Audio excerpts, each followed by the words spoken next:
शेतकऱ्यांचे प्रश्न ऐरणीवर असताना मराठा आरक्षणाचा प्रश्न यामध्ये पूर्णपणे सरकारने घोळ घातला असताना आता विधानसभेपासून देखील पळ काढण्याचं काम हे सरकार करत आहे।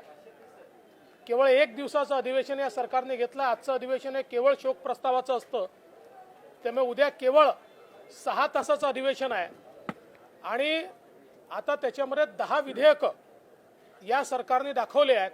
याचा अर्थ चर्चाच करायची नाही, केवळ वेळ काढून द्यायचा। आणि त्यातही मागच्या वेळेस आपण बघितलं की सत्तारूढ पक्षांनीच गोंधळ घातला आणि जाणीवपूर्वक चर्चा होऊ दिली नाही।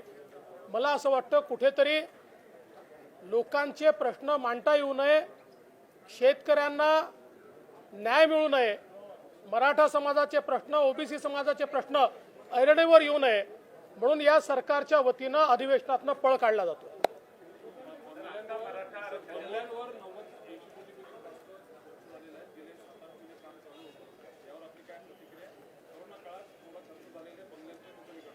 मुळात बंगल्यांवर किती खर्च केला याच्यावर मी याकरता बोलणार नाही की तो गेले अनेक वर्ष त्या ठिकाणी बंगल्यांचं रिनोव्हेशन हे चालूच असतं, तो कमीत कमी झाला पाहिजे, प्रत्येकाची अपेक्षा आहे। जरूर बंगल्यावर खर्च करा, पण शेतकऱ्याला पैसे दिले नाही याचं काय, ते महत्त्वाचं आहे। म्हणजे बंगल्यांवर खर्च करायला जर पैसा असेल तर शेतकऱ्याला मदत करायला पैसा का नाही या सरकारजवळ, असा आमचा सवाल आहे।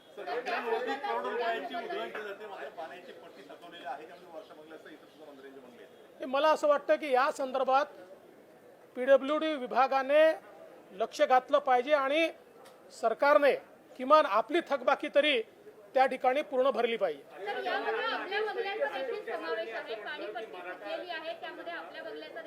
म्हणूनच मी सांगितलं ही पीडब्ल्यूडीची जबाबदारी आहे, ही कुठल्याही मंत्र्याची, विरोधी पक्षनेत्याची जबाबदारी नाही।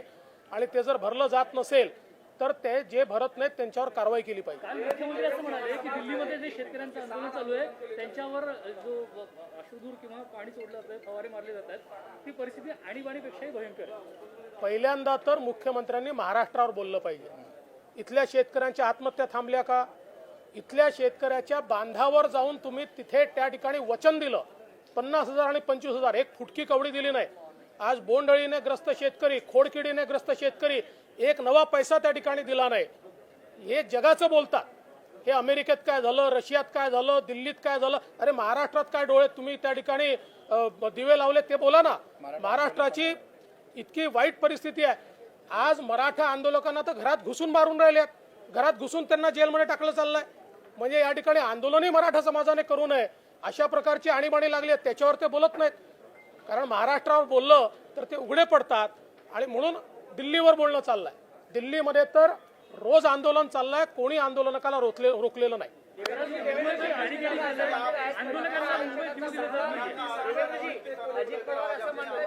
देखिए, महाराष्ट्र का सत्र आज चालू हो रहा है।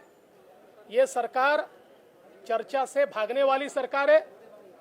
मात्र एक दिन का अधिवेशन इन्होंने लिया है, उसमें भी केवल 6 घंटे चर्चा होगी।